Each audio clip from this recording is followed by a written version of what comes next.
This building over here is called the Men's Overflow Shelter, MOS is what we call it. And this lot right here is a parking lot that's called the East Lot. And it's a space where people who cannot fit into the Men's Overflow Shelter, they spill out into this lot. And so anywhere up to 300 people or so bed down on cardboard or sleeping bags or whatever they can bring in here, and they sleep on the asphalt for the night. And it's really nasty in there. Out here, it's a little more open to the weather, so in the summertime, this asphalt probably never gets below 100 degrees all night long. Wintertime, as you can see, there's water there now. It rained yesterday, so everybody got soaked. So you have a chance of hypothermia in the winter because getting wet really lowers your body temperature pretty rapidly. The Men's Overflow Shelter and the East Lot, which together on any given night, 500 to 600 people, men and women experiencing homelessness are staying at. That area has always been a very bad place to stay. There's problems with sanitation, there's pestilence problems, there's violence problems. Probably the biggest issue is bathrooms. There's not enough facilities for people, especially accessible facilities, 9 porta pots for 500 to 600 people. And people are sleeping outside on the concrete. So that's where the drinking water is provided for everybody who's in this lot. It's basically a couple plastic bins and a garden hose, which isn't even rated for human consumption. And then they have like 2 garbage cans here, which completely overflow, and there's trash everywhere. There's not enough room for the trash. The facilities are just crazy deficient for the number of people who are here. Not only do they have to sleep in a cage, but they don't even have enough places to go to the bathroom or to get water. They can't wash their hands. There's no sanitation here whatsoever. The building has never been up to code. So the Men's Overflow Shelter, where on average, historically, there's been 250 to 300 people staying there each night. It's never met the fire code. There's not sprinklers inside. So if you look at the building here, it looks like it was built in the 20s or the 30s maybe. It's old. There's obviously deterioration of the bricks at the base.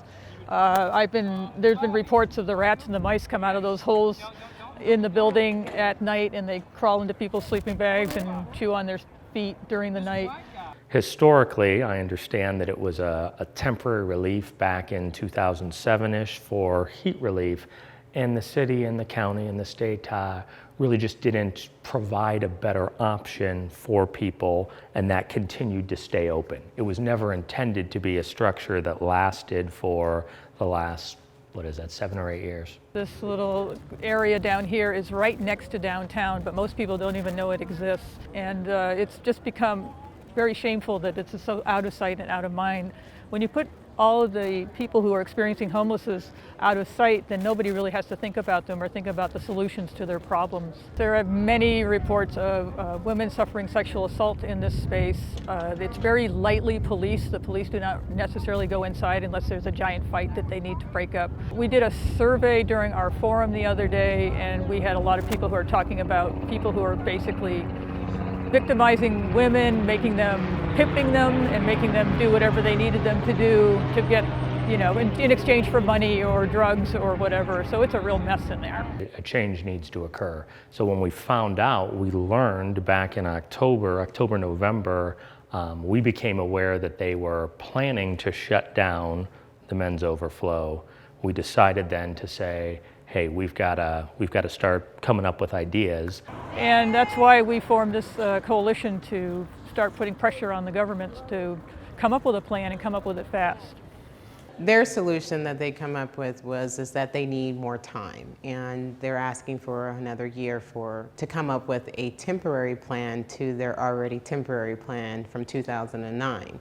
Of course, that is unacceptable because the Men's Overflow was created after 30 individuals died from heat-related issues who were homeless, and so we're going to be looking at the same crisis here coming up here soon in April. So the other thing is that Phoenix has outlawed homelessness for a number of years. It's unsightly to see people sleeping downtown, so it's literally against the law to sleep in any public places in the city. This is the only place where people can legally sleep without risking going to jail.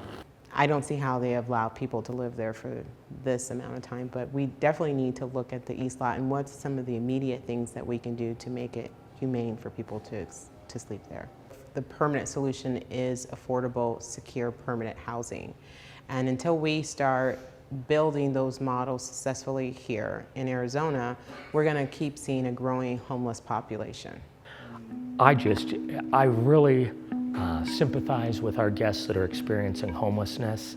In my past, coming from Chicago, I had a chance to run retreats for homeless men in recovery, and specifically forged a great friendship with a guy who came through that process.